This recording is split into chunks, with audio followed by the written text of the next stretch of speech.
વૈષ્ણવ જય જય શ્રી ગોકુલેશ।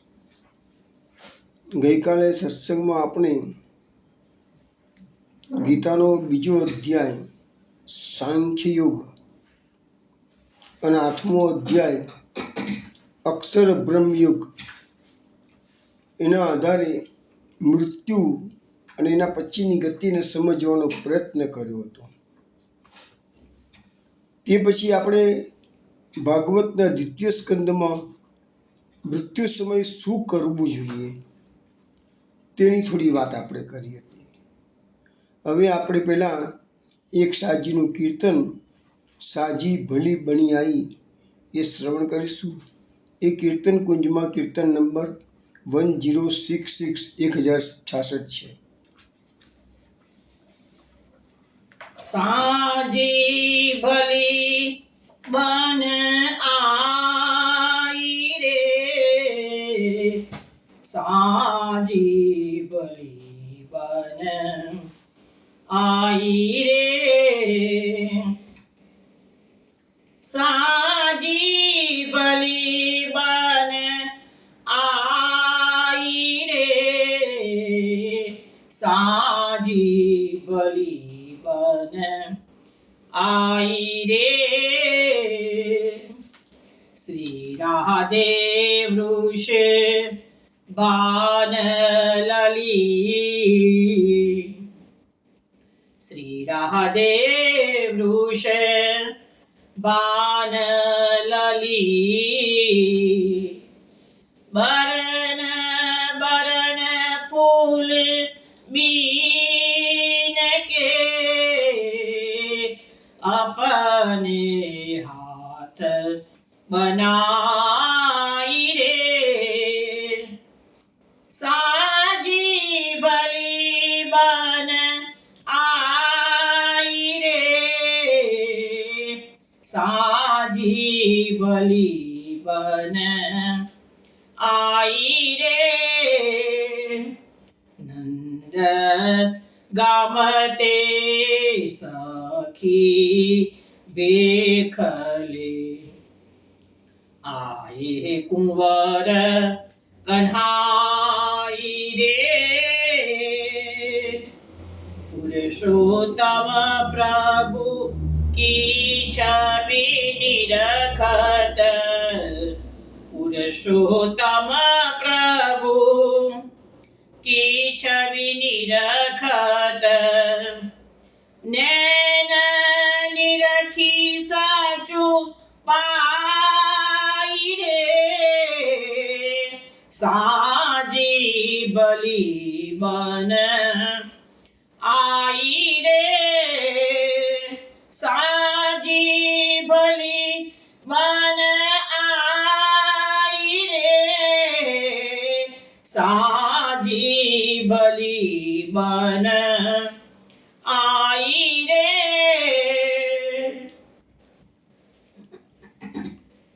આ કીર્તન વૈષ્ણવ આપે ખમાચ રાગમાં શ્રવણ કર્યું છે। આમાં પુરુષોત્તમ ભગવદીય કહે છે કે સાજી ભલી બન આઈ રે, શ્રી રાધે વૃષભાન લલી। હવે જે રાધાજી છે વૃષભાનજીની લાડકી છે એને સુંદર સાજી બનાવી છે એમ કે છે। બરણ બરણ ફૂલ બીન કે અપને હાથ બનાવી, રાધાજીએ જાત જાતના અલગ અલગ રંગના ફૂલો વીણ્યા છે અને પોતાના હાથથી સુંદર સાજી તૈયાર કરેલી છે। નંદગામ તે સખી ભેસ લે આયે કુંવર કનાઈ, નંદગામથી કુંવર કનૈયા ભગવાન આપણો કનૈયો એ સખીનો વેશ લઈને આજે આવ્યો છે ત્યાં અને હવે રાધાજીની પાસે એ સખીના વેશમાં આવ્યો છે, એને ખબર નથી પડતી આનંદ કુમાર છે। પુરુષોત્તમ પ્રભુ કી છબી નિરખત, નૈનન નીરખી સચુપાઈ, પુરુષોત્તમ જે કહે છે કે ભાઈ આ ભગવાનનું જે સુંદર સ્વરૂપ દેખીને રાધાજીના જે નયન છે એ આ હરખાઈ ગયા, મીન્સ કે સચુપાઈ એટલે કે સુખ પામે છે। એવું આ એક સાજીનું વર્ણન છે। એમાં ભગવાનનો સખી વેશનું વર્ણન આમાં કરવામાં આવેલું છે.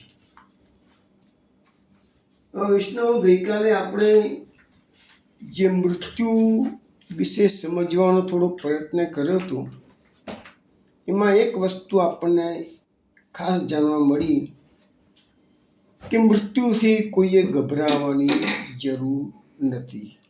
કારણ કે વહેલું કે મોડું દરેકનું મૃત્યુ આવવાનું જ છે. કોઈ અમર પટ્ટો લખાઈને આવ્યું નથી. એક વાત. બીજું આપણે સમજવું કે આ જે જીવાત્મા છે એ શ્રી કૃષ્ણથી વિખૂટો પડેલો છે અને એની અનંતની યાત્રા શરૂ થયેલી છે. એક ખોડિયું, બીજું ખોડિયું, ત્રીજું ખોડિયું. અત્યાર સુધીમાં આપણા ભગવાન શ્રી કૃષ્ણ પણ અર્જુનને કહે છે કે અર્જુન, તારા મારા અનેક જન્મો થઈ ગયા છે, બધા હું જાણું છું પણ તું જાણતો નથી.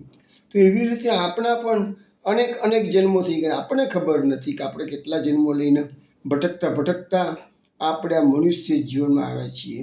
અને એક દિવસ આ મનુષ્ય જીવનનું આ જે આપણું સ્થૂળ શરીર છે એ પણ આપણે ત્યાગવાનું છે. અને આપણે બધા એ વસ્તુનો સ્વીકાર કરીશું જ કે મૃત્યુ તો વહેલું કે મોડું આવવાનું છે. એટલે કહેવાનો મતલબ એવો કે અનંતની યાત્રાનો આ એક પડાવ માત્ર છે, થોડાક દિવસનું રહેઠાણ. પ્રશ્નોત્તરીમાં એક પ્રશ્ન પૂછાયો હતો કે આ મુસાફરોના સંગ જેવું છે. અત્યારે આપણે જેને મા, બાપ, ભાઈ, બહેન, પતિ પત્નીના સંબંધો પોતાનો એકદમ આત્મીય લાગે, પોતાના અંગત લાગે છે, પરંતુ એ બધાનો સંગાથ છોડવો જ પડશે. ને એટલે તો ભાગવતમાં પ્રશ્નોત્તરીમાં પ્રશ્ન પૂછાયેલો છે કે મુસાફરોના સંગ, ટ્રેનમાં મુસાફરી કરતા હોય કે બીજી મુસાફરી કરતા હો, તમે ટ્રાવેલ્સમાં જતા હો, થોડા વખત માટે, 10 દાડા માટે, 15 દિવસ માટે ઇન્ટિમેસી કેળવાય, પછી એ ટૂર પૂરી થાય એટલે તમે છૂટા પડી જાઓ છો. તો એવી રીતે આ મુસાફરોનો મેળાપ છે. 70-80 વર્ષનો આપણો મેળાપ છે અને એમાં છૂટા પડવાનું છે. ભાગવતમાં પરબનું પણ એક્ઝામ્પલ આપવામાં આવેલું છે. પહેલાંના જમાનામાં લોકો પગપાળા પ્રવાસ કરતા અને ગામના પાદરમાં લોકો પરબ બેસાડતા પાણી પીવા માટે. બોટલમાં તો પાણી હવે થયું, પહેલાં ક્યાં હતું? તો એ વખતે પેલા પરબ પર પાણી પીવા માટે, વિસામો લેવા માટે મુસાફરો ભેગા થયા હોય. 2-4 મુસાફરો ભેગા થયા, સાથે રહીને પાણી પીએ, થોડો વિસામો લે, વાતચીત કરતા, તમે કયા ગામથી આવ્યા, તમે કયા ગામથી આવ્યા, થોડી ઇન્ટિમેસી કેળવાય, પાછા છૂટા પડી જાય 10-15, અડધો કલાકમાં તો, 15-20 મિનિટમાં તો આ સંસારની અંદર આપણી 80 વર્ષની યાત્રા હોય કે 90 વર્ષની યાત્રા આપણે મૂકીએ, એ યાત્રા આપણને લાગે કે મેં 90 વર્ષ જીવ્યા કે 100 વર્ષ જીવ્યા. હકીકતમાં તો જે આ સમગ્ર જે કાળ છે, ગઈકાલે પણ ગણતરી મેં કરાવી હતી કે દેવોનું 1 વર્ષ એટલે આપણા પૃથ્વી પરના 360 વર્ષ થયા. આપણે કોઈ 360 વર્ષ તો જીવતું જ નથી, સવાલ જ નથી રહેતો. પણ આપણા ત્યાં મેક્સિમમ 100 વર્ષનું આયુષ્ય મુકાય, 100 વર્ષ જીવીએ એટલે દેવોના તો ત્યાં થોડા કલાક જ થયા.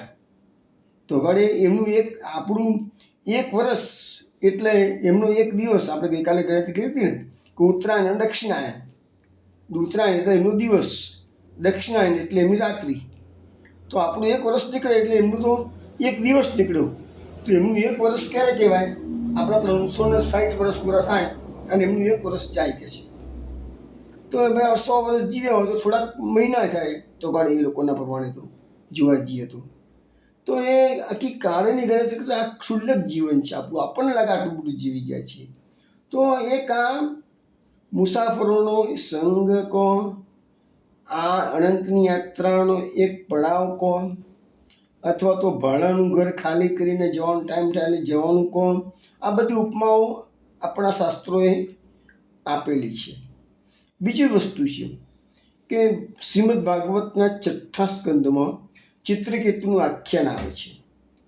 હવે આપણે સ્વાભાવિક છે કે આપણાથી કોઈ સગાવાલામાંથી કોઈ મરી જાય, પતિ પત્નીમાંથી એક જાય એટલે ઘેરે બાકીના શોકાતુર થઈ જાય છે. સ્વાભાવિક છે. અને દુનિયામાં બધાના ઘરમાં આ પરિસ્થિતિ જોવા મળતી હોય છે. પણ ચિત્રકેતુનું એક્ઝામ્પલ આપણને બધાની આંખો ખોલે એવું છે. ચિત્રકેતુનો એકનો એક દીકરો મરી ગયો 10-12 વર્ષનો કંઈ થઈને અમુક ઉંમરનો થઈને નાની ઉંમરમાં બાળપણમાં જ મરી ગયો. એટલે ખૂબ જ રાજા એ બહુ જ એ લોકો શોક કરતા હતા રાજા રાણી. નારદજી આવ્યા છે એ કે ઉભા રહો રાજા, તું કોના માટે શોક કરું છું? કે મારા પુત્ર માટે કહે છે. ઉભા તારા પુત્રને બોલાવું છું કહે છે. ડેડ બોડી ત્યાં પડેલું જ હતું. નારદજીએ આહવાન કર્યું, પુત્ર જ્યાં ગયો હતો ત્યાંથી બોલાવ્યો, ખોડિયામાં મૂકી દીધો પાછો. આળસ મરડીને છોકરો બેઠો થયો. એટલે નારદ ઋષિએ કીધું, બેટા આ તારા પપ્પા અને મમ્મી, તારા માતા અને પિતા તારા વિના કલ્પાંત કરે છે. ત્યારે પેલો છોકરો કહે છે કે આ તો મારા આ જન્મના મારા માતા પિતા છે. કોઈ જન્મમાં હું એમનો બાપ હતો, કોઈ જન્મમાં મારા મિત્ર હતા, કોઈ જન્મમાં મારા દુશ્મન હતા. હું કયા જન્મને અત્યારે યાદ કરું કે છે? મને મોકલી દે પાછો. હું તો જ્યાં હતો ત્યાં સારું હતું, મને અહીંયા નથી રહેવું કે છે. મને જ્યાં હતું તો પાછું મોકલી દે કે છે. નારદજીએ ચિત્રકેતુને કીધું, રાજન જોયું ને, તું જે છોકરા માટે કલ્પાંત કરું, જે છોકરો તો રહેવા તૈયાર નથી, એને તો કહે અનેક જન્મો યાદ આવી ગયા છે એને તો કહે છે. તો આ મૃત્યુની જે સાચી જે રિયાલિટી છે ને એ આપણને શાસ્ત્રો સમજાવે છે કે આ એક પડાવ માત્ર છે અને સમય થાય એટલે દરેકને ઉપડવાનું છે. હવે આપણે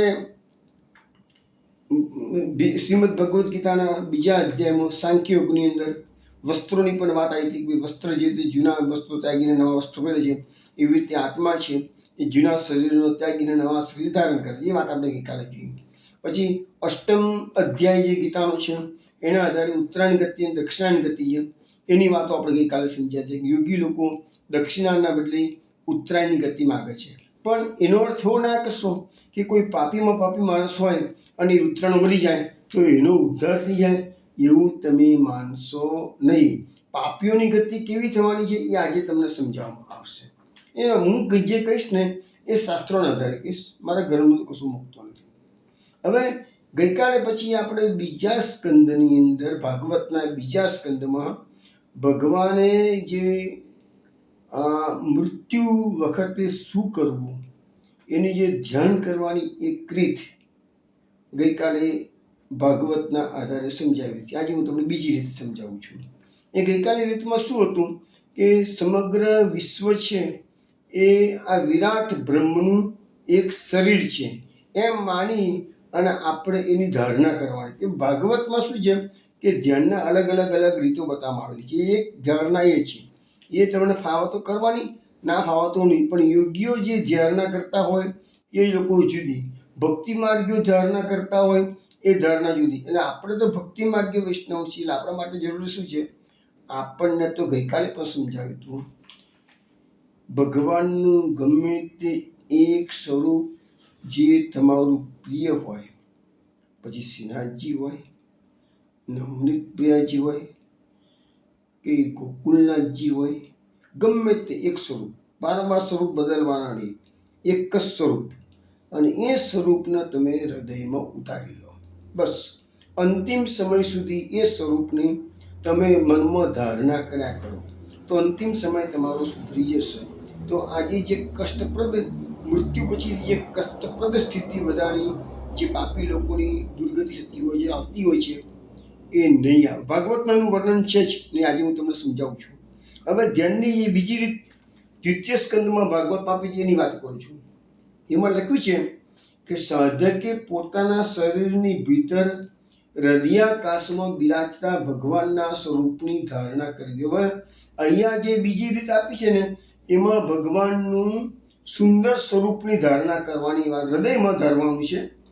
સામે મૂર્તિ મૂકી દો તોય ચાલે, પણ અલ્ટિમેટલી મૂર્તિને તો અલ્ટિમેટલી હૃદયમાં જ પધરાવવાની છે. તમે ભાગવતનો અભ્યાસ કરો છો ને આપણે વાતો ઘણી વખત થઈ ગઈ છે કે નારદજી જ્યારે દાસી પુત્ર હતા અને ચતુર્માસમાં પેલા સંતો પધાર્યા અને સંતો જ્યારે જતા રહ્યા ને નારદજીની માતાને સર્પદંશ થયું અને એ નાસીપુત્ર નારદજી નીકળી પડે છે વિચરણ કરતાં કરતાં અને કોઈ ઝાડ નીચે બિરાજે છે અને એમના હૃદયની અંદર એમની પ્રભુના દર્શન કરે, જે વાત આપણે થઈ હતી. તો એ હૃદયાકાશમાં પ્રભુના દર્શન કરે છે, પણ પ્રભુએ થોડી વારમાં એ હૃદય એ સ્વરૂપ જે હતું અંતર્ધાન થઈ ગયું. એવી રીતે ધ્રુવજીના કેસમાં પણ આવે છે કે ધ્રુવજીએ મધુવનમાં જઈને જમુનાજીના કિનારે તપસ્યા કરી, ભગવાનનું સ્વરૂપ હૃદયમાં પધરાવ્યું. ભગવાન પ્રત્યક્ષ ધ્રુવજીને દર્શન આપવા માટે પધાર્યા છે, પણ ધ્રુવજી આંખો ખોલતા નથી. ધ્રુવજીને ખબર નથી કે મારી સામે પ્રભુ પધાર્યા છે. કારણ કે ધ્રુવજી તે વખતે અંદર એમના હૃદયકાશની અંદર જે પ્રભુનું સ્વરૂપ હતું એના દર્શન કરતા હતા. એટલે ભગવાને એના અંદરના સ્વરૂપને અંતર્ધાન કરી દીધું. તાને ધ્રુવજી બેબાકડા બની ગયા છે અને આંખો ખોલી છે. તો એને જોયું તો હો બહાર તો પ્રભુ બિરાજમાન છે કે છે, મારી નજર સમક્ષ સામે છે. તો એવી રીતે નારદજીના કેસમાં જુદું છે. નારદજીના કેસમાં શું છે, પ્રભુ પ્રત્યક્ષ નથી દેખાયા, હૃદયાકાશમાં દેખાયા. અને પછી આકાશવાણી થઈ છે કે નારદ, આ જન્મમાં તારા મારા દર્શન થવાના નથી. હવે તું મારું ધ્યાન કરતાં કરતાં વિચરણ કર, મારી ભક્તિ કર, આવતા જન્મમાં હું તને દર્શન આપીશ. અને બીજા જન્મમાં એ દાસી પુત્ર હતા, એ બીજા જન્મમાં નારદજી બ્રહ્માના પુત્ર તરીકે નારદજીનો જન્મ થયો છે. એ વાત આપણે જાણીએ છીએ. તો કહેવાનો મતલબ શું છે કે ભગવાનનું સ્વરૂપ આપણે હૃદયમાં ઉતારવા પ્રયત્ન કરવાનો છે. અહીંયા આપણને બતાવવામાં આવે છે ભાગવતના બીજા સ્કંદમાં ધ્યાનની બીજી રીતમાં કે અહીંયા જે બતાવ્યું છે, કયું સ્વરૂપ બતાવ્યું છે એ આપણે જોઈએ છીએ. ભગવાનની 4 ભુજાઓમાં શંખ, ચક્ર, ગદા, પદ્મ બિરાજમાન છે. એટલે અહીંયા ચતુર્ભુજ સ્વરૂપની વાત આ ભાગવતમાં કરવામાં આવી છે. તેમના મુખ ઉપર પ્રસન્નતા ઝલકે છે. નેત્ર કમલ સમાન વિશાળ છે. નેત્ર કમલ સમાન વિશાળ છે. સમમ પસંદ. નેત્ર કમલ સમાન વિશાળ અને કોમળ છે. કેસર સમાન પીળા વસ્ત્ર ધારણ કર્યા છે. ભુજાઓમાં શ્રેષ્ઠ રત્નોથી જડાયેલ સોનાના બાજુબંધ શોભાયમાન છે. મસ્તક પર સુંદર મુકુટ અને કાનોમાં કુંડળ છે. બંનેમાં બહુમૂલ્ય રત્નો ઝગમગી રહ્યા છે.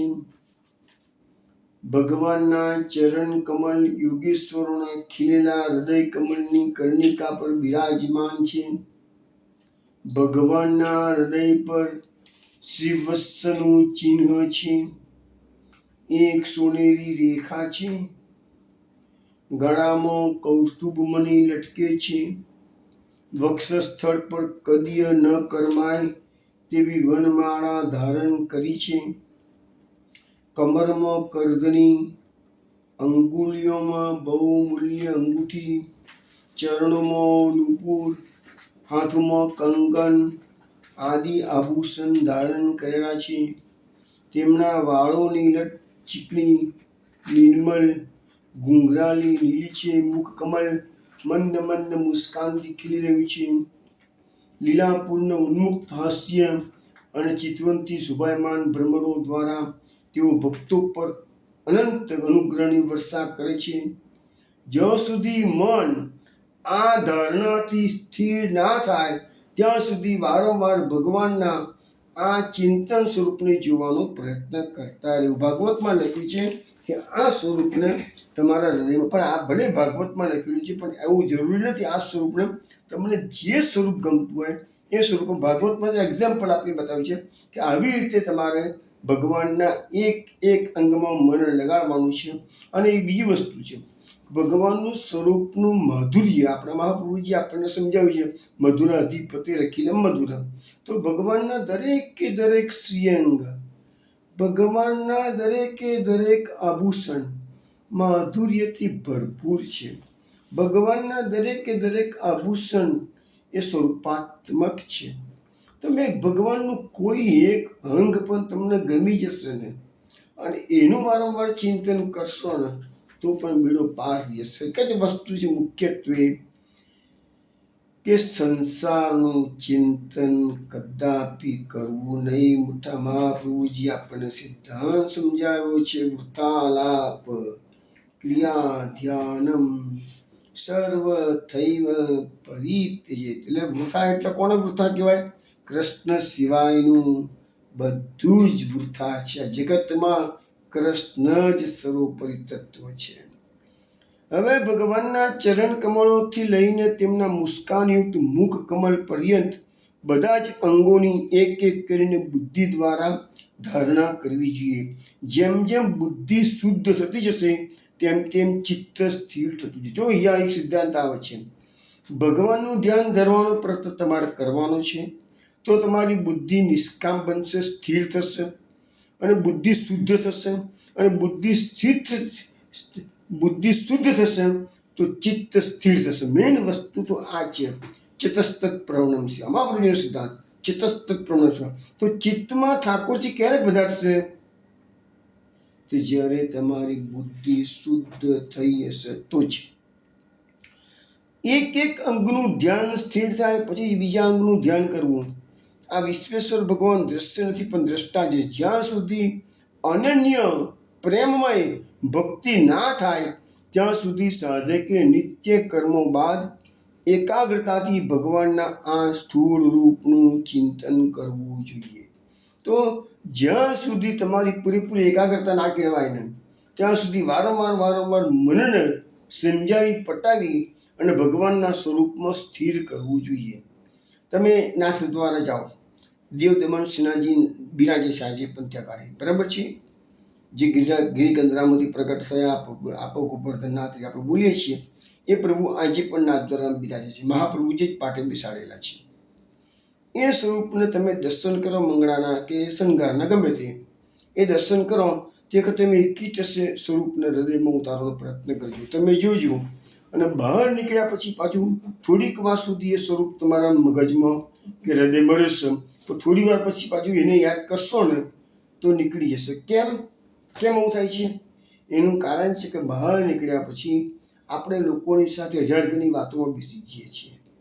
ચા નાસ્તો કરવા જતા રહીએ અથવા તો બીજા મનમાં વિચારો આવી જાય અને પેલું જે સ્વરૂપ મોડ આપણા હૃદયમાં પધરાયું હોય એ સ્વરૂપ ખસી જાય છે. હવે એ સતત તમે એનું ચિંતન કરો ને તો જ એ પ્રભુ તમારા હૃદયમાં બિરાજમાન રહેશે, નહીં તો નહીં રહે. આ સત્સંગનું પણ એવું છે. સત્સંગ તમે સત્સંગ સાંભળો ત્યાંથી સારું લાગે, એ ચાણક પણ લાગે, પણ થોડોક સમય નીકળે સત્સંગ થયા પછીનો, પછી તમે બીજી વાતોમાં બેસી જાઓ કે સિરિયલ જોવા બેસી ગયા કે ઇતર ફોન પર ડિસ્કશન કરવા બેસી ગયા હોય એટલે પેલું જે ભાવ જાગૃત થયો હોય ને એ ભાવ બધો વાઇપ આઉટ થઈ જાય છે. એટલે એની એ સ્થિરતા રહેવી જોઈએ. આપણે તકલીફ થાય એ સ્થિરતા રહેતી નથી. એટલે આપણને ભાગવત અને શાસ્ત્રો આપણને સ્થિરતા કેમ કેળવવી એ સમજાવે છે. હવે આ સ્વરૂપનું જે ચિંતન કરવાનું અત્યારે આપણને સમજાવ્યું એ દ્વિતીય સ્કંદનું સ્વરૂપ છે. પણ ભગવાન શ્રી કૃષ્ણએ 11મા સ્કંદમાં ઉદ્ધવજીને અંતિમ સમયે જે ઉપદેશ આપ્યો છે એમાં ભગવાને ઉદ્ધવજીને કીધું છે કે ઉદ્ધવ, મનુષ્યએ અંતિમ સમયે મારા આ સ્વરૂપનું ચિંતન કરવું જોઈએ. એમાં ભગવાને ઉદ્ધવજીને 4 શ્લોક કહ્યા. એમાં 11મો સ્કંદ, 14મો અધ્યાય અને 38-41 શ્લોક. અત્યારે વિનોદા ગાન કરે છે, તમે સાંભળો. પણ આ 4 શ્લોકો ગોખવા જેવા છે, બહુ ઇઝી પણ છે સમજવામાં અને યાદ રાખવામાં. અને તમે યાદ રાખી લેજો. 11મો સ્કંદ, 14મો અધ્યાય અને 38 નંબરથી 41 નંબર સુધીના 4 શ્લોક ભગવાને ઉદ્ધવજીને એવું કહ્યું છે કે મનુષ્યએ અંતિમ સમયે આ સ્વરૂપનું ધ્યાન કરવું જોઈએ. 4.5 શ્લોક છે. 4.5 શ્લોક છે. ચલો. સમમ પ્રશાંતમ સુમુખમ દીર્ઘચારુ ચતુર્ભુજમ સુચારુ સુંદર ગ્રીવમ સુકપોલમ શુચિસ્મિતમ સમાન કર્ણ વિન્યસ્ત સ્ફુરણમકર કુંડલમ હેમાંબરમ ગણશ્યામમ શ્રીવત્સ શ્રીનિકેતનમ શંખચક્ર ગદા પદ્મ વનમાલા વિભૂષિતમ નુપુરૈર્વિલસત્પાદમ કૌસ્તુભ પ્રભયાયુતમ દ્યુમત કિરીટકટક કટિસૂત્રાંગદાયુતમ सर्वांग सुंदरम हृद्यम प्रसाद सुमुखे क्षणम सुकुमारमभिध्यायेत् सर्वांगे सुमनोदधत्. તો આ 4 શ્લોકો ભગવાન શ્રી કૃષ્ણ ઉદ્ધવજીને અંતિમ સમય ઉપદેશ કરે છે. એમાં કીધું અંતિમ સમય તમારે આ સ્વરૂપનું ધ્યાન. એમાં પણ ચતુર્ભુજ સ્વરૂપની જ વાત આવેલી છે.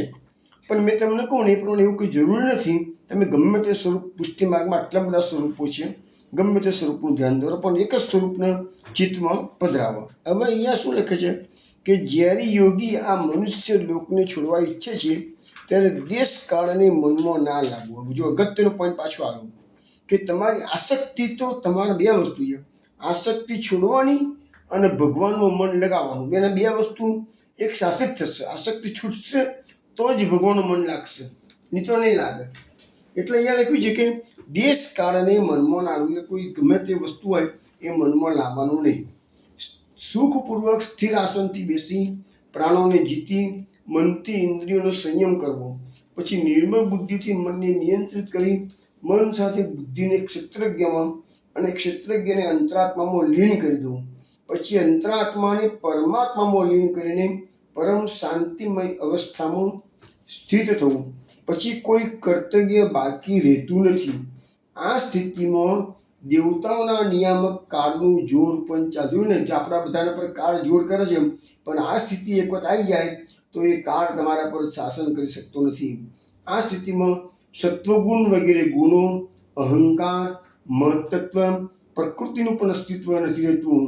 આમ સાધક હૃદય ગુહામાં ભગવાનના સ્વરૂપનું આલિંગન કરતાં કરતાં અન્યને પ્રેમથી પરિપૂર્ણ બને છે અને આ જ વિષ્ણુનું પરમપદ પ્રાપ્ત થાય છે. હવે ત્રીજી રીત બતાવવામાં આવે છે. આ બીજી રીત જે બતાવીને એ ભક્તો માટેની છે, પણ એ ચતુર્ભુજ સ્વરૂપનું છે. હવે ત્રીજી રીતમાં શું છે કે યોગીઓ કેવી રીતે દેહ ત્યાગ કરે છે એની વાત આવે છે ત્રીજી રીતમાં. આ દ્વિતીય સ્કંદની જ વાત કરું છું ભાગવતમાં.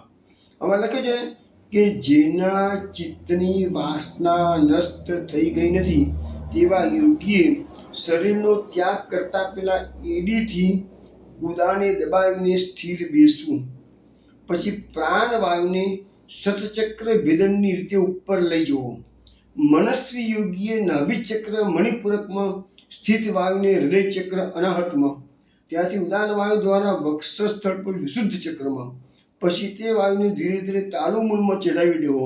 પછી 2 આંખ, 2 કાન, 2 નાસિકા અને મુખ, આ 7 છિદ્રોને રોકી રાખવાના અને તાલુમૂલમાં સ્થિત વાયુને ભ્રમરોની વચમાં રહેલા આજ્ઞા ચક્રમાં લઈ જવું. હવે અહીંયા શું છે કે આ યોગ્યની વાત કરવામાં આવેલી છે. અને જો કોઈ લોકમાં જવાની ઈચ્છા ના હોય તો અડધી ઘૂડી સુધી તે વાયુને આજ્ઞા ચક્રમાં રોકી રાખવાનું અને પછી સ્થિર લક્ષ્ય સાથે સહસ્ત્રારમાં લઈ જઈ પરમાત્મામાં સ્થિર થવું. પછી બ્રહ્મરંગોનું ભેદન કરી સજવું. જે યોગી લોકો છે ને એ આપણું જે માથાનું તાલવું ખરું ને ત્યાં બ્રહ્મરંગ કહેવાય છે. તો એ યોગીઓ જ્યારે સાયુજ્ય મુક્તિ પ્રાપ્ત કરે છે અને બ્રહ્મરંગનું ભેદન કરે છે, એટલે માથાનું તાળવું ફાટે છે. અને એ વસ્તુ આજે સમજાવીશ તમને કે આપણા શરીરની જે 9 દ્વારવાળી આ નગરી છે એમાંથી કયા દ્વારમાંથી આત્મા જાય તો શું થાય એ વસ્તુ આપણે બધી જોઈએ છીએ. હવે જો યોગીની ઈચ્છા બ્રહ્મલોકમાં જવાની હોય તો 8 સિદ્ધિઓ પ્રાપ્ત કરીને આકાશચારી સિદ્ધોની સાથે વિહાર કરવા. જેવા ઘણા યોગીઓ કેવી હોય છે, એ લોકોને મુક્તિ કરતાં પણ સિદ્ધિઓની ચિંતા વધારે થતી હોય. એટલે આકાશચારી જે સિદ્ધો હોય એની સાથે વિહાર કરવાની હોય. જો બ્રહ્માંડના કોઈ પણ પ્રદેશમાં વિચરણ કરવું હોય તો મન ઇન્દ્રિયોને સાથે લઈ છોડવું. ઉપાસના, તપશ્ચર્યા, યોગ અને જ્ઞાનનું સેવન કરવાવાળા યોગીઓ ત્રિલોકીની બહાર તથા ભીતર સર્વત્ર સ્વચ્છંદ રૂપથી વિચરણ કરવાનો અધિકાર હોય છે. જો યોગીઓને કેવા અધિકાર છે એ ભાગવતો બતાવે છે. અને યોગી જ્યારે જ્યોતિર્મય માર્ગ સુષુમ્ના દ્વારા જ્યારે બ્રહ્મલોક માટે પ્રસ્થાન કરે છે ત્યારે તે આકાશ માર્ગથી અગ્નિલોકમાં જાય છે. ત્યાં તેની વધી ઘટી વાસનાઓ બળી જાય છે. ત્યાંથી તે ભગવાન શ્રીના શિશુપાલ નામના જ્યોતિર્મય ચક્ર પર પહોંચે. હવે શિશુપાલ ચક્રની વાત પાછી અહીંયા દ્વિતીય સ્કંદ ચાલે છે આ વાતમાં. પણ પંચમ સ્કંદમાં પણ શિશુમાર ચક્રની વાત આવશે, જે બ્રહ્માંડના ભ્રમણનું કેન્દ્ર છે. તેનું અતિક્રમણ કરી અત્યંત સૂક્ષ્મ નિર્મલ શરીરથી તે મહરલોકમાં જાય છે, જ્યાં કલ્પ પર્યંત જીવતા રહેનારા દેવતાઓ વિહાર કરે છે. જો મહરલોકમાં એક કલ્પ સુધીનું આયુષ્ય ભોગવનારા દેવતાઓ હોય છે. જ્યારે પ્રલયનો સમય થાય ત્યારે નીચા લોકોને ભસ્મ થતા દેખીને તે બ્રહ્મલોકમાં ચાલ્યા જાય છે, જ્યાં મોટા મોટા સિદ્ધેશ્વરો વિમાનોમાં નિવાસ કરે છે. અને જે બ્રહ્મલોકની આયુ બ્રહ્માજીના 100 વર્ષ બરાબર છે. એટલે બ્રહ્માજીનું આયુષ્ય 100 વર્ષ. 100 વર્ષ તો કહ્યું, પણ આપણા 100 વર્ષ નહીં. આપણા તો એના કેટલા 100 વર્ષ કેટલા કહેવાય? 43,20,000 ગુણ્યા 1,000 ગુણ્યા 2 ગુણ્યા 365 અને ગુણ્યા 100, એટલું મનુષ્યના વર્ષો થાય એટલું બ્રહ્માજીનું આયુષ્ય છે કે છે. હવે બ્રહ્માના લોકમાં શોક, દુઃખ, બુઢાપો, મૃત્યુ નથી. હવે દુઃખ ત્યાં છે, પણ એક જ દુઃખ છે. કયું દુઃખ છે? દુઃખ હોય તો માત્ર એટલું જ કે ત્યાંથી મૃત્યુ લોકના માનવીને જોઈ અને એ બ્રહ્મલોકના દેવો ચિંતા કરે છે કે આ બિચારા મનુષ્યો આ મૃત્યુલોકમાં જન્મ મૃત્યુના ઘોર સંકટમાં મુકાઈ ગયેલા છે, છતાં એમને એમની ચિંતા થતી નથી અને પોતે ભોગો ભોગ્યા કરે છે. જોયું? આપણા વતી બ્રહ્મલોકના દેવો ચિંતા કરે છે, નીચે જુએ છે પૃથ્વી પર આ લોકો જન્મ્યા છે, બધા કીડા મંકોડાની માફક ઉછીને મોટા થાય છે કે આપણે તો મચ્છરની સામે આપણું આયુષ્ય તો મચ્છર જેવું છે. પણ એમને દુઃખ તો એક જ છે કે આ લોકોને કશી પડેલી નથી.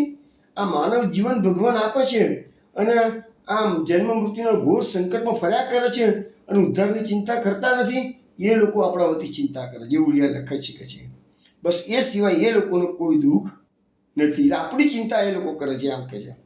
જો યોગી સૂક્ષ્મ શરીરને પૃથ્વીમાં, પૃથ્વીને જલમાં, જલને અગ્નિમાં, અગ્નિને વાયુમાં અને વાયુને આકાશ રૂપી આવરણમાં ક્રમશઃ પ્રાપ્ત કરાવે છે.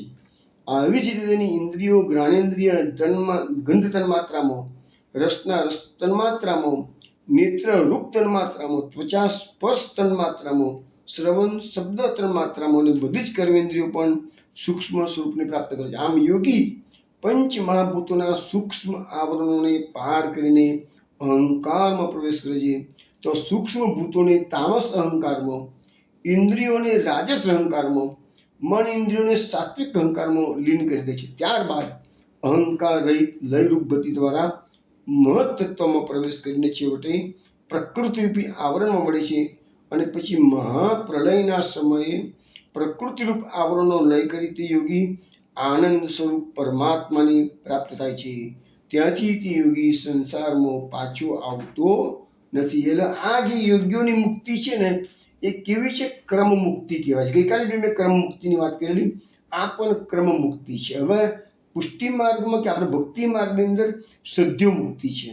તમે આ જન્મમાં જ આ બધા સ્ટેજમાંથી પસાર થવાનું નહીં. જેવો જીવાત્મા આપણા શરીરમાંથી બહાર નીકળ્યો અને ત્યાં જ મહાપ્રભુજીના સેવકો લેવા માટે આપણને આવી જાય અને આપણી તકેદારી એ રાખે છે કે વચ્ચે આજે બધા સ્ટેજ ગણાય ને, એ બધા લોકો રસ્તામાં આવતા હોય તો મહાપ્રભુજીનો સેવક એમાં એવી ઝાકમ જોડમાં, એના વૈભવમાં ફસાય નહીં. એટલે મહાપ્રભુજીનો સેવક કહેશે વૈષ્ણવને, ચલ વૈષ્ણવ આગળ વધ, આગળ વધ, આગળ વધ, ચલ તને મહાપ્રભુજી પાસે લઈ જઈએ. તો મહાપ્રભુજી કૃપા કરી પુષ્ટિ માર્ગે વૈષ્ણવોને આ બધા સ્ટેજો મેં કેમ બતાવ્યા છે? ભાગવતમાં લખ્યા છે એટલે યોગ્યોના સ્ટેજ બતાવ્યા, પેલા વિરાટ સ્વરૂપનું ધ્યાન ધરવાના સ્ટેજ બતાવ્યા, પછી જે મર્યાદા માર્ગે ચતુર્ભુજ સ્વરૂપનું દર્શન કરવાના છે એ બધા મેં બતાવી દીધા તમને. હવે આપણે આ સ્વરૂપનું ધ્યાન કેવી રીતે કરવું એ વાત થઈ. હવે હું તમને એ લઈ જાઉં છું કે જે લોકો પાપી છે, દુનિયાભરના ખોટા ધંધા કરે છે, એ લોકોની સ્થિતિ કેવી થાય છે?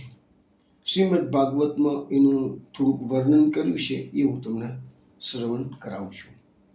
હવે લખ્યું છે કે જો મૃત્યુ સુધારવામાં નથી આવતું, હવે જે ગમે તો પાપી માણસ હોય તો પણ આ ભક્તિ માર્ગની ઉત્તમતા એટલી છે કે અંતિમ સમયે જો ભગવાનનું નામ સ્મરણ થઈ જાય તો ભગવાન એટલા કૃપાળુ દયાળુ છે બધા જ તમારા પાપોને માફ કરી આપે છે.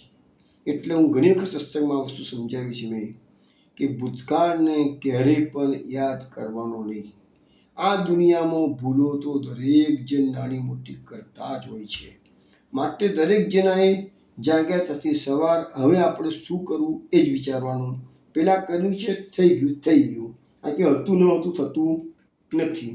હવે અહીંયા તમને આ બધી વસ્તુઓ ભાગવતમાં જ લખેલી છે એ અમે શ્રવણ કરાવીએ. એનાથી ચાણક લાગી જવી જોઈએ કે જો ભૂલી ચૂકે પણ તમે ભગવત ભક્તિને વિસરી ગયા છો તો આ જે કષ્ટો પડે છે. અને એક વસ્તુ સમજો વૈષ્ણવ, ભાગવતમાં કંઈ ખોટું લખેલું હોતું નથી. ભાગવત પર શંકા કુશંકા ન કરશો. મહાપ્રભુજી પોતે જ શ્રીમદ ભાગવત પર 84 બેઠકમાં પારાયણ કરે છે અને ભાગવતના ગુણ પ્રકટ કરે છે. એ ભાગવતના આપણાથી ખોટું કહેવાની કે બોલનારા બધું ઘણું બોલે છે, એટલું અત્યારે નથી બોલતી વાતનું, પણ એક એક અક્ષર સાચું છે. એ આપણે તો દૃઢ વિશ્વાસ રાખવો જ પડશે. હવે જોઈએ શું લખ્યું છે. યમલોકનો રસ્તો કેવો છે એનું ભાગવતમાં વર્ણન 3 સ્કંદના 30મા અધ્યાયમાં કપિલ ભગવાન માતા દેવહૂતિને જે ઉપદેશ કરે છે એની વાત અત્યારે હું કરી રહ્યો છું. હવે જો લખ્યું છે કે જો મૃત્યુ સુધારવામાં નહીં આવે, આપણું મૃત્યુ સુધારવાનું આપણા હાથમાં છે. કેવી રીતે સુધારવાનું એ આજે હું તમને બતાવું છું. મૃત્યુ સુધારવામાં નહીં આવે તો અધોગતિની પૂરેપૂરી શક્યતા છે. હવે અધોગતિ એટલે શું? તો મનુષ્યનો આત્મા શરીરમાંથી જ્યારે બહાર નીકળે છે ને તે વખતે એને બીજો જન્મ જો મળી ગયો તો એની ભલે દુર્ગતિ થઈ હોય, ભલે સદગતિ થયેલી હોય, પણ બીજો જન્મ નથી મળતો તો એ અવગતે જ ગયેલો જીવ કહેવાય. તો એને પ્રેતાત્મા બને છે. એ પ્રેતાત્માના કષ્ટો કેવા છે? તો લખે છે કે એ પ્રેતાત્માના કષ્ટોમાં જો એને માનો કે ગળાનું કેન્સર થયેલું હોય, માણસ ખાઈ ના શકતો હોય, પી ના શકતો હોય, પેલી શરીરમાંથી પેલી બાયપાસ નળી મૂકેલી હોય એમાંથી લિક્વિડ નાખતા હોય, એની જીવાદોરી લંબાવતા હોય છે, આવું બધું બહુ બનતું હોય છે.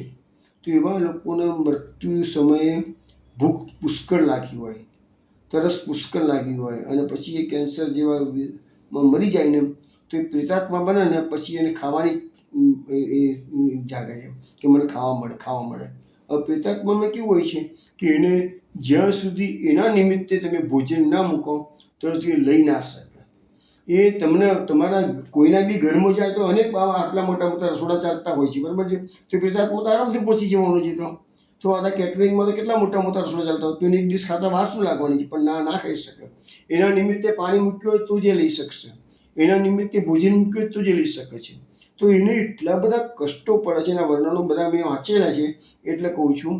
અને સત્ય ઘટનાઓ પણ મારી પાસે કેટલીક છે, પણ અહીંયા તમને ટૂંકામાં વર્ણન કરું છું કે પ્રેત યોનિના જે કષ્ટો છે એ પારાવાર છે. અને મહાપ્રભુજીએ પણ જે હું સર્વનિર્ણયની કારિકાઓ સમજાવું છું ક્યારેક તેમાં 9 પ્રકારની ગતિ બતાવી છે. એમાં છેલ્લી જે તામસ પ્રકૃતિના માણસોની જે ગતિ બતાવેલી છે એ પ્રેત યોની અને સર્પ યોની બતાવેલી છે, જે સૌથી નીચી કક્ષાની છે. પછી પ્રેતમાં પાછા અનેક પ્રકારો છે. જંડ, વીર, ખવીસ, જાત જાતના. એવું નહીં કે બધા એક જ જાતના પ્રેત હોય છે. પ્રેતો પણ અલગ પ્રકારો બધા હોય છે. એ લોકોની શક્તિઓ પણ અલગ હોય છે. એ પ્રેતો પોતાના સંતાનોની સપનામાં આવવાની શક્તિ ધરાવે તો ધરાવે, ના ધરાવે તો ના ધરાવે.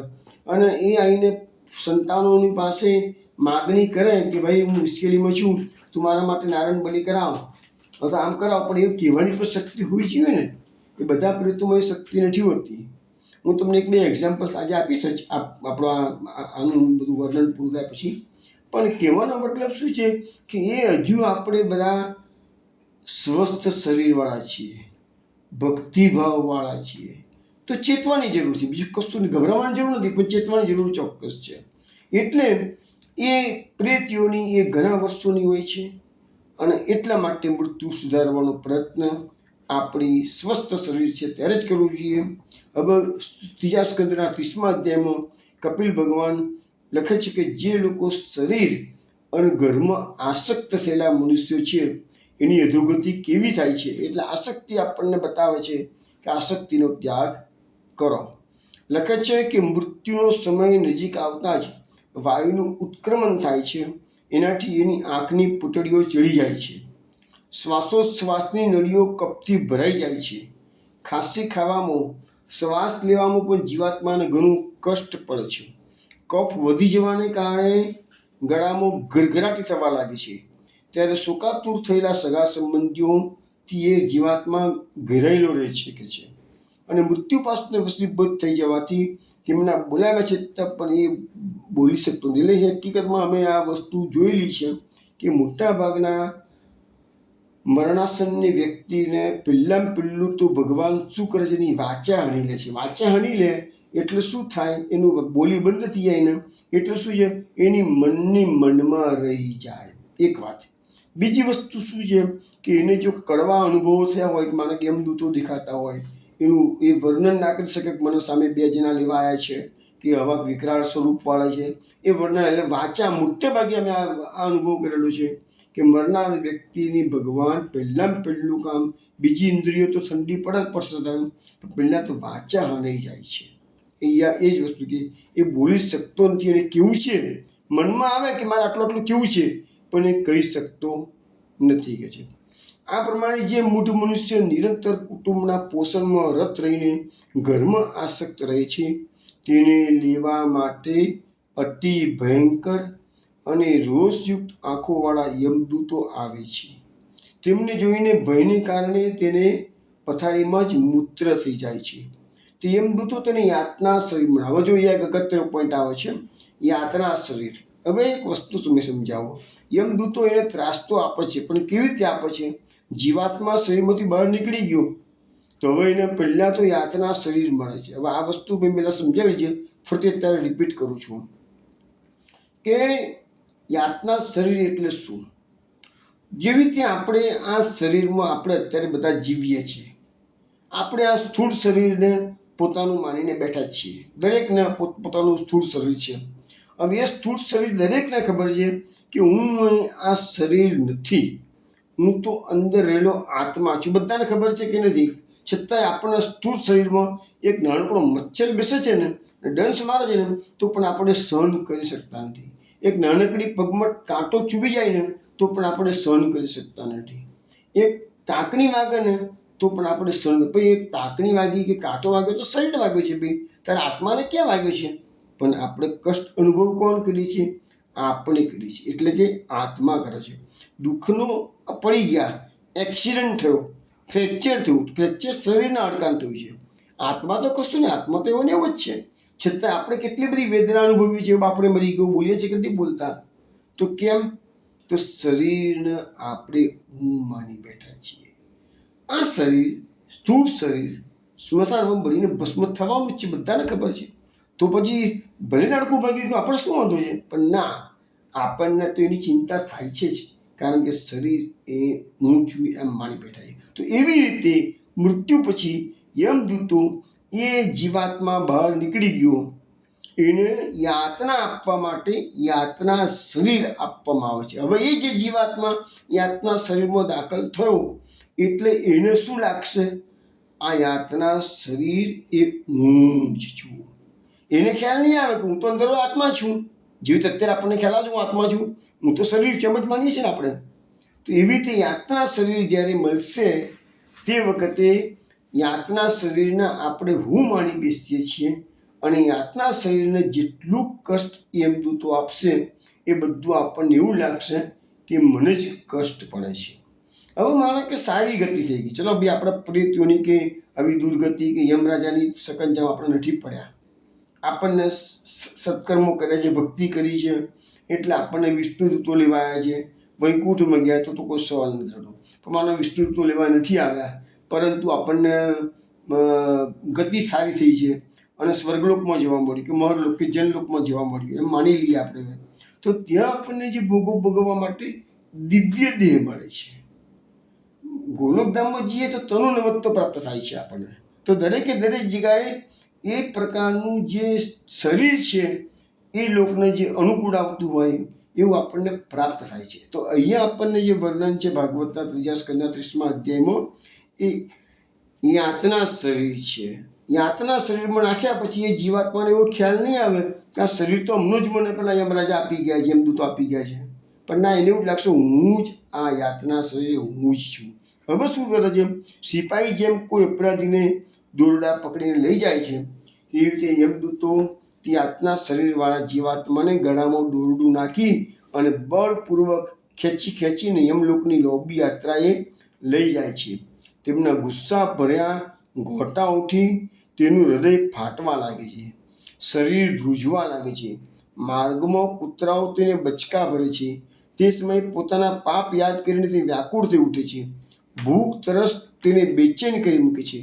ગરમી દાવાનળ લૂંટી તે તપી જાય છે. આવી દશામાં જળ અને વિશ્રામ વિનાના તપેલી રેતી ભર્યા તે માર્ગ પર એક ડગલું પણ જીવાત્મા આગળ વધવાની શક્તિ રહેતી નથી. ત્યારે યમદૂતો તેની પીઠ પર કોરડા ઝીકે છે. તે થાકીને ત્યાં ધડી પડે છે, મૂર્છા આવી જાય છે. ચેતના આવતા ફરી ઊભો થાય છે. આ પ્રમાણે અતિ દુઃખપૂર્ણ અંધકાર ભર્યા માર્ગે અત્યંત ક્રૂર, જો ભાગવતમાં લખ્યું અત્યંત ક્રૂર યમદૂતો તેને જલ્દીથી યમપુરીમાં લઈ જાય છે. યમલોકનો રસ્તો 99,000 યોજન લાંબો છે, અને આટલે લાંબો રસ્તો યમદૂતો તે જીવાત્માને 2-3 ઘડીમાં જ પાર કરીને તે નરકમાં જાતની યાતનાઓ ભોગવે છે. ત્યાં તેને અનેક પ્રકારના કષ્ટો આપવામાં આવે છે. હવે જો આટલો અહીંથી ત્યાંની યાત્રા જે છે એમાં આટલા બધા કષ્ટો, ત્યાં ગયા પછી કેટલા કષ્ટો, પણ આ કોના માટે છે? આપણે બધાએ ગભરાવાની જરૂર નથી. આ બધું કોણ? જે પાપી જીવાત્મા છે, ઘરમાં અને શરીરમાં અને સગા સંબંધીઓમાં બહુ આસક્ત થઈ ગયેલું છે, એના માટેનું છે. જેને ભગવાનની ભક્તિ કરી છે એને તો લેવા માટે ભગવાનના દૂતો જ આવશે, ચિંતા ના કરશો. પછી એ ત્યાં તો લખ્યું છે ને ત્રીજા શ્લોકમાં, એટલે તમને ખ્યાલ આવે કે બધા વાંચતા નથી હોતા, એટલે બતાવું છું તમને. પછી લખ્યું ત્યાં કેવા કષ્ટો હોય છે પાછા. ત્યાં તેના યાતના શરીરને ભડભડતા લાકડા વગેરેમાં નાખીને બાળવામાં આવે છે.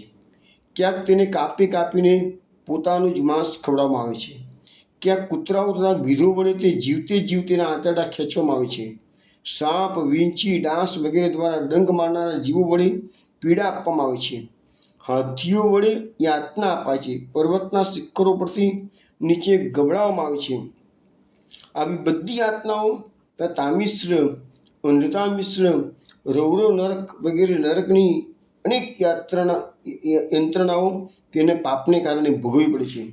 આ શરીરને અહીં છોડીને પ્રાણીઓ સાથે દ્રોહ કરીને સંચિત કરેલા પાપો રૂપી પાથઈને સાથે લઈને તે એકલો જ નરકમાં જાય છે. જે મનુષ્ય પોતાના કુટુંબનું ઉદરપોષણ કરવામાં જ અન્યાય કરે છે તે કુફળ તેને નરકમાં ભોગવવું પડે છે. અંધતા મિશ્ર નરક બધા નરકોમાં સૌથી વધુ ખરાબ, સૌથી બધા નરકોના વર્ણન તો ઘણા જ છે ભાગવતમાં, પણ એમાં લખે છે કે અંધતા મિશ્ર નરક બધા કરતાં ખરાબમાં ખરાબ કષ્ટપ્રદ છે કે છે. અને પાપની કમાણીથી જે કુટુંબનું પાલન પોષણ કરવામાં વ્યસ્ત રહે છે તે આ નરકમાં જાય છે. મનુષ્ય જન્મ મળ્યા, હવે જો નરકમાં ગયા પછી શું થાય છે?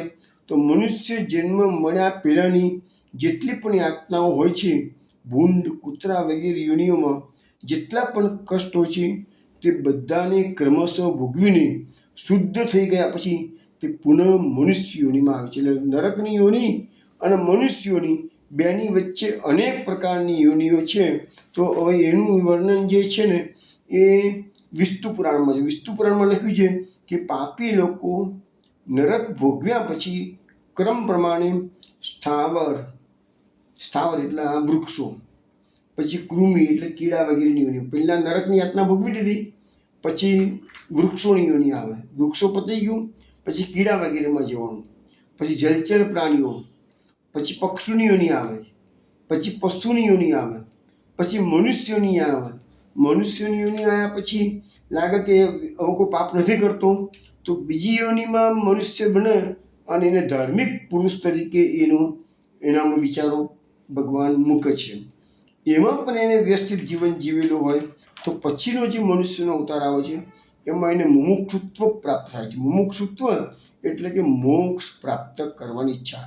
એટલે આટલા બધા સ્ટેજમાંથી નરકની યાતના અને મનુષ્ય જન્મ, અને એમાંય પાછો મુમુક્ષુત્વ એટલે મોક્ષ પ્રાપ્ત કરવાની ઈચ્છા. તો વચ્ચે આટલા સ્ટેજ આવે છે, પણ આટલા જે મેં ગણાય ને એટલા સ્ટેજમાં તો લાખો વર્ષો નીકળી જાય છે.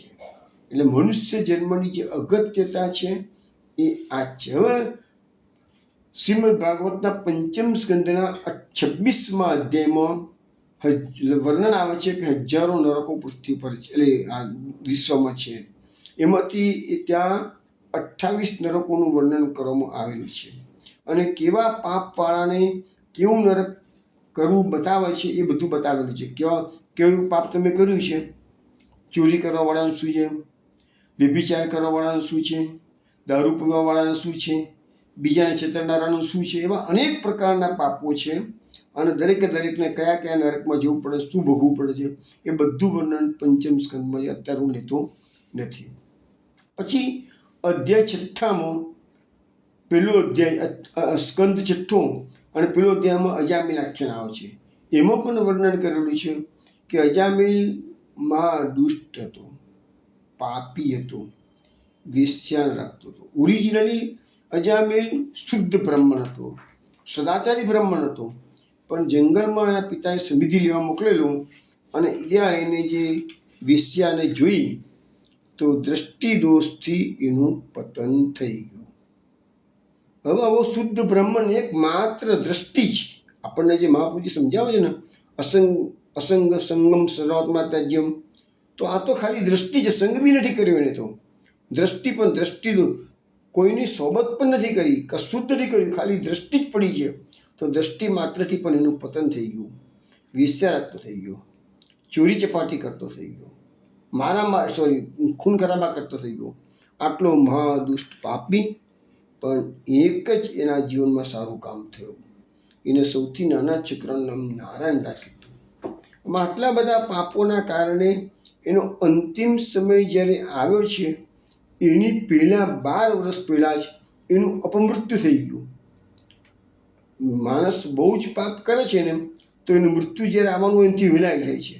અને બહુ જ સત્કર્મો સત્સંગ કરે છે ને તો મૃત્યુ જ્યારે આવવાનું હોય છે એનાથી ઠેલાઈ પણ જાય છે. બંને પ્રકારની વાતો શાસ્ત્રમાં બતાવવામાં આવેલી છે.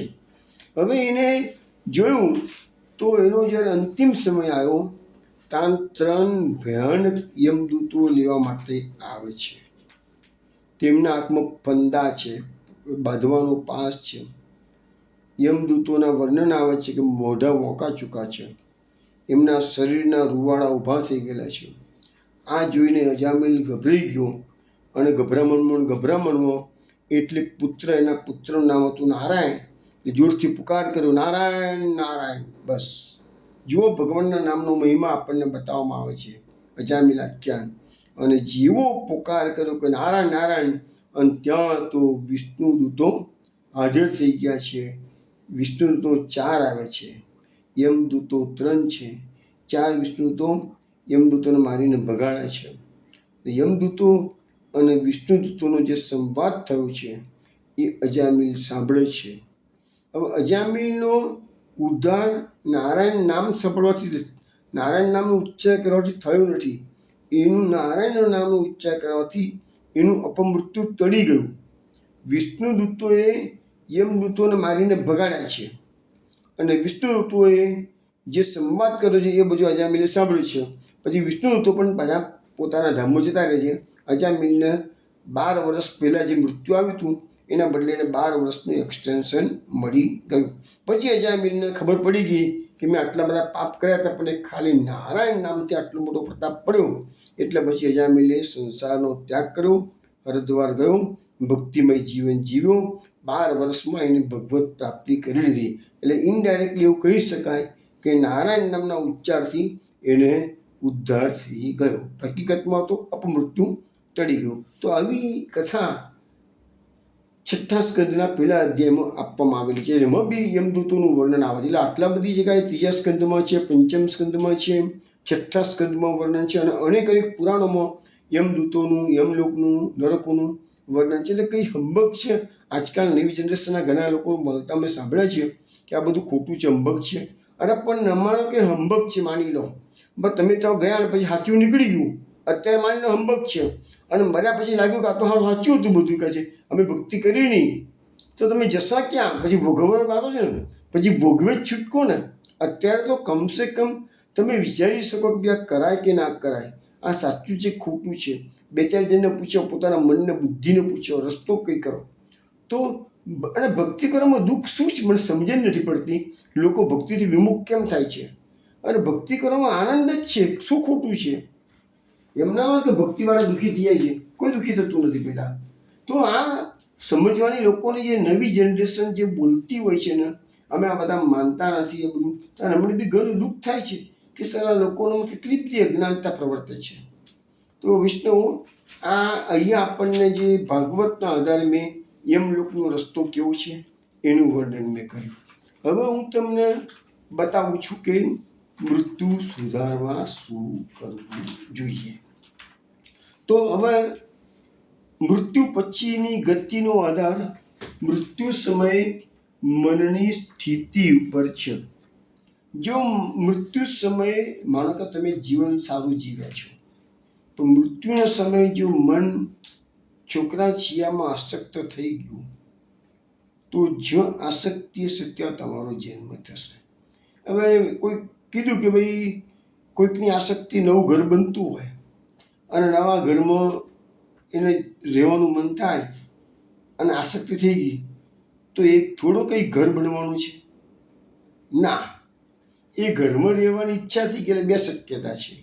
કો તો એ પ્રેત બનીને ઘરમાં રહેવા આવે, અથવા તો ઉંદર બને, ગરોળી બને, બિલાડી બને અને એ ઘરમાં રહેવા આવે.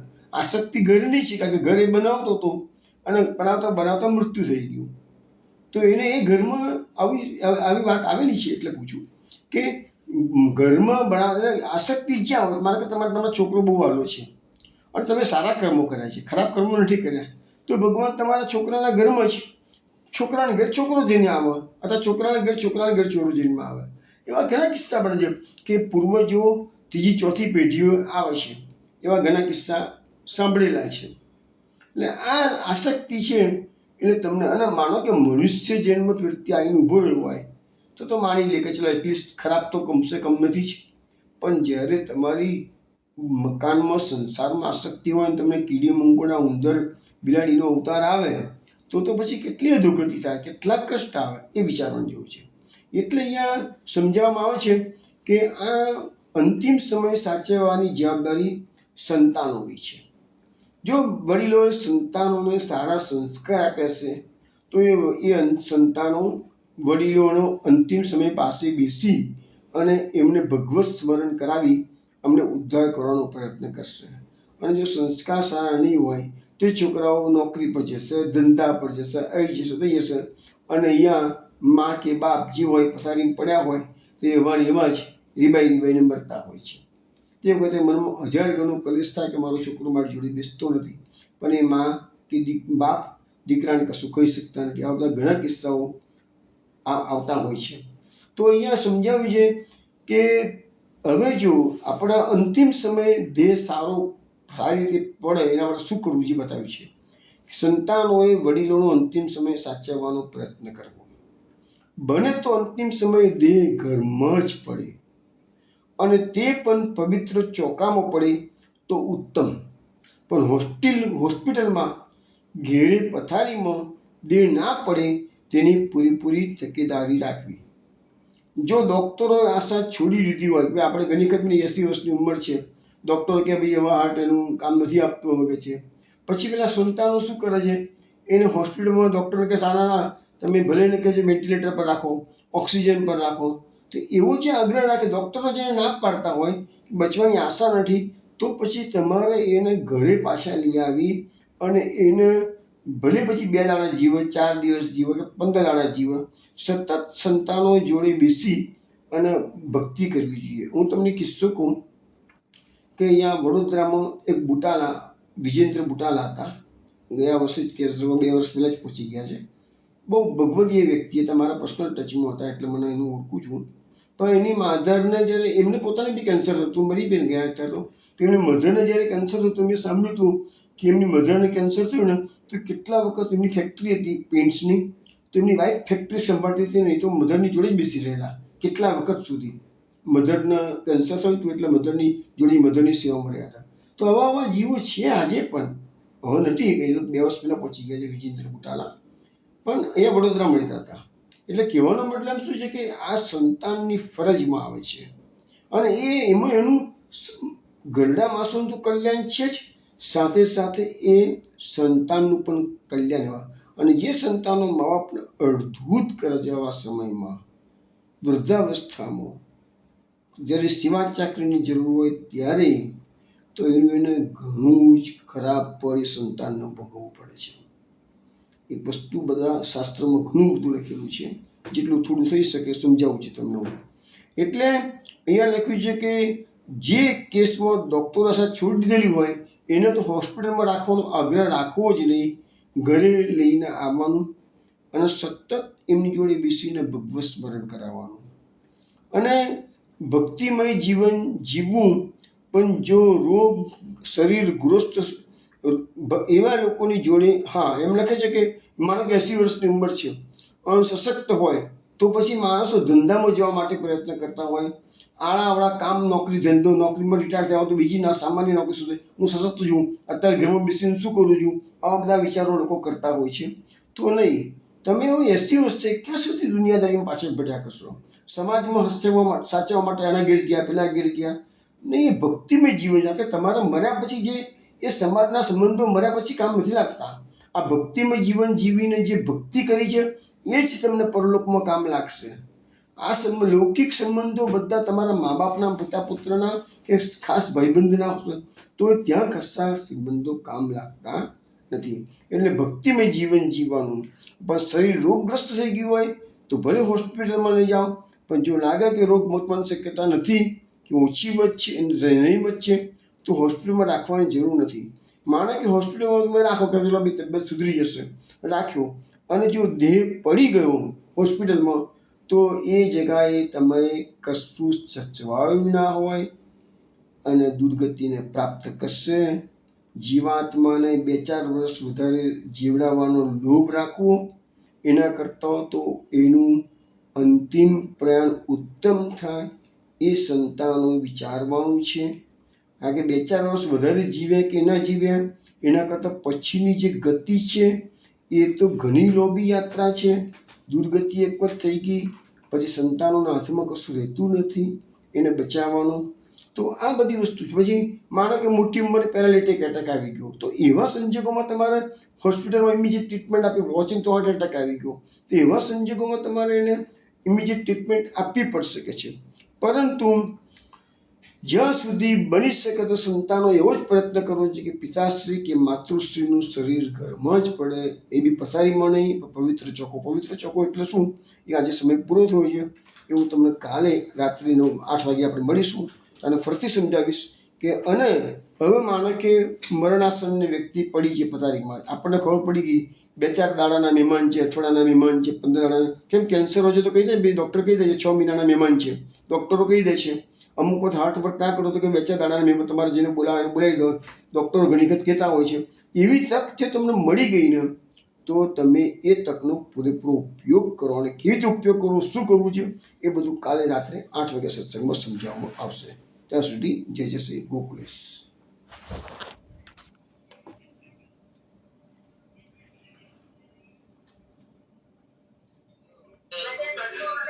જય શ્રી ગોકુલેશ.